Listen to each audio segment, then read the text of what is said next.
지난주 신문 보도를 보면은 달러를 요구하겠다고 트럼프 후보가 이야기를 했습니다. 차기 미국 대선 이제 2주밖에 남지 않았지 않습니까? 예. 근데 우리가 지난번에 트럼프 대통령 당선에 대해서 미처 제대로 준비를 못해서 여러 가지로 국익에 훼손되는 그런 일들이 있었던 걸로 알고 있습니다. 트럼프 후보가 당선이 된다면 여러 가지로 많이 바뀔 겁니다. 이제는 정말 제대로 준비를 해야 된다. 이런 것들에 대해서는 정부에서 어느 정도로 지금 준비를 하고 계십니까? 차기 미국 대선에 대해서 질의하겠습니다. 이제 2주밖에 남지 않았지 않습니까? 예. 근데 우리가 지난번에 트럼프 대통령 당선에 대해서 미처 제대로 준비를 못해서 여러 가지로 국익에 훼손되는 그런 일들이 있었던 걸로 지금 현재 알고 있습니다. 그래서 이제는 정말 제대로 준비를 해야 된다. 두 가지 시나리오를 바탕으로 해서 어느 쪽이 되더라도 우리 국익에 훼손이 되는 일은 없어야 된다. 그런 생각을 가지고 지금 일을 하시는 걸로 지금 믿고 있습니다. 네. 슬라이드 좀 보여주시죠. 제가 보기에는 제일 잘 준비를 하고 있는 나라 중에 하나가 저는 일본이라고 생각합니다. 지난번 트럼프 1기 때도 그렇고 또 이번 대선에도 그렇고 지금 보면은 우선은 해리스 당선에 대비해서는 지금 현 정부니까 지금 현재 기조를 잘 유지하고 있는 그런 모습들을 보이고 있지 않습니까? 네. 얼마 전에 미중 정상회담 할 때도 그 결과가 참 놀랄만한 좋은 결과들을 냈습니다. 네. 우리 회담보다도 훨씬 더 좋은 결과, 심지어는 일본의 우주인을 달에 착륙시키는 것까지 협조하겠다는 그런 것까지도 다 받아냈습니다.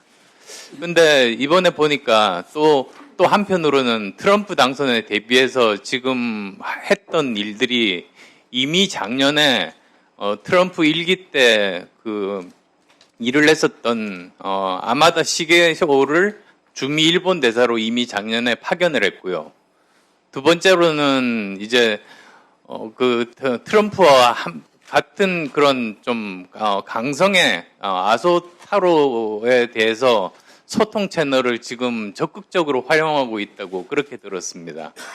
그다음 또 세 번째로는 트럼프 당선에 대비해서 미국 내 로비 활동을 해리스 못지않게 굉장히 강화하고 있고, 그다음 또 네 번째는 기시다 전 총리도 사실은 총리 시절에 미국 방문할 때 그냥 단순히 정상회담만 한 것이 아니라 미국 내에 일본이 투자했던 그런 도요타라든지 혼다 기업들을 직접 방문하면서 얼마나 미국 경제에 일본이 도움을 주고 있는지 그걸 널리 이렇게 알리는 그런 역할들을 하고 있었습니다.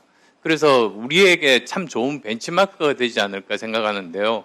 이런 부분들은 어떻게 평가하십니까? 일본의 사례도 저희들이 참고를 하고 있고요. 그러나 일본이 잘하고 있는 케이스로 많이들 얘기합니다만 그것이 또 100% 다 통하는 건 아닐 것이고요. 일본의 사례도 저희 참고해 가면서 해왔는데 그 상세한 내용을 제가 일일이 말씀드리긴 어렵지만 저 나름대로 트럼프 후보의 당선 가능성을 염두에 두고 네트워킹도 하고 측근 인사들과의 만남도 각 레벨에서 저를 포함해서 모든 레벨에서 인맥을 만들기 위한 노력을 해왔다는 말씀. 그리고 그 과정에서 저희들이 더 이상 한미동맹의 일방적인 수혜자가 아니라 한미동맹에게 기여하고 또 미국의 굉장히 절실한 핵심 파트너라는 점을 각종 통계와 그런 사실관계를 들어서 메시지를 만들어서 전달을 하고 있습니다. 예. 그러니까 정부 차원뿐만 아니라 기업과 또 학계 차원에서의 인맥도 동원을 해서 그렇게 활동을 하고 있다는 말씀을 드립니다. 예, 알겠습니다. 두 번째 슬라이드 보여주시죠. 지금 현재 정말 양쪽 시나리오를 바탕으로 해서 우리가 여기에 대비할 필요가 있다고 생각합니다. 아시겠습니다만 해리스 후보의 경우에는 만약에 당선이 된다면 전통적인 미국 민주당 그 기조대로 동맹을 중시하는 기조를 유지를 할 겁니다. 그런데 만약에 또 트럼프 후보가 당선이 된다면 여러 가지로 많이 바뀔 겁니다. 10월 초에 그러니까 벌써 한 3주 정도 됐죠. 우리가 이제 다음 5년 2026년부터 2030년까지 방위비 분담에 대한 조약을 체결했지 않습니까? 네. 1조 5천억 달러 정도, 네. 그 정도로 이렇게 했는데, 얼마 전, 그러니까 지난주 신문 보도를 보면은, 13조 달러를 요구하겠다고 이제 트럼프 후보가 이야기를 했습니다. 아마도 아무리 이게, 13조의 원에 해당하는 그런 것들을 요구를 하겠다고 그렇게 말한 걸로 봐서는 아마도 재협상에 대한 요구가 굉장히 거세질 겁니다.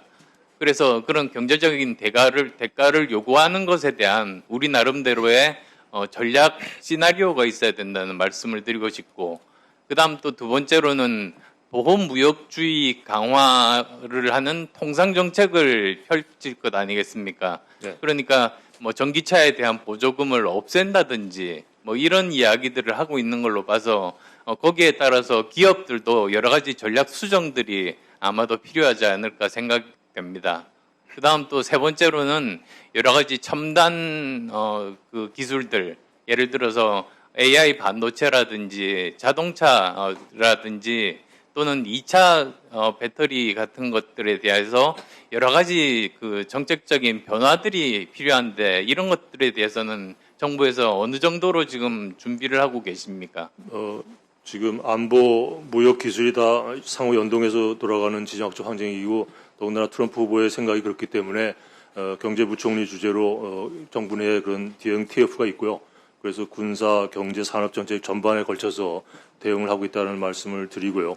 아까 방위 분담 협상 결과에 대해서 1조 5,921억 원을 13조 원으로 늘리겠다는 말씀은 지난번에 트럼프 후보가 어디 언론에 인터뷰하는 과정에서 과거에 11차 협상 때 자기가 했던 그걸 자랑 삼아 하는 과정에서 10배 이상 내가 했으면 받아냈을 거다, 뭐 이런 얘기를 하면서 한 얘기가 곱하기 10 해가지고 이렇게 된 것 같은데, 저는 그게 이번 협상 결과에 대한 평가가 아니고 과거에 자기가 재직 시에 했던 걸 자랑하는 과정에서 내린 코멘트이기 때문에 이번 협상 결과에서 반드시 트럼프 후보가 당선되면 재협상을 요구한다는 걸 단정적으로 말씀드릴 수는 없을 것 같고요. 어차피 있는 결과는 국회 비준을 거쳐서 발효가 될 것이고, 법적 안정성을 챙긴 후에 설사 트럼프 대통령이 돼서 재협상을 요구한다 하더라도 우리가 입지가 오히려 없는 상태에서 하는 것보다는 나을 것이기 때문에 저는 그런 판단하에 대비를 하고 있습니다. 예.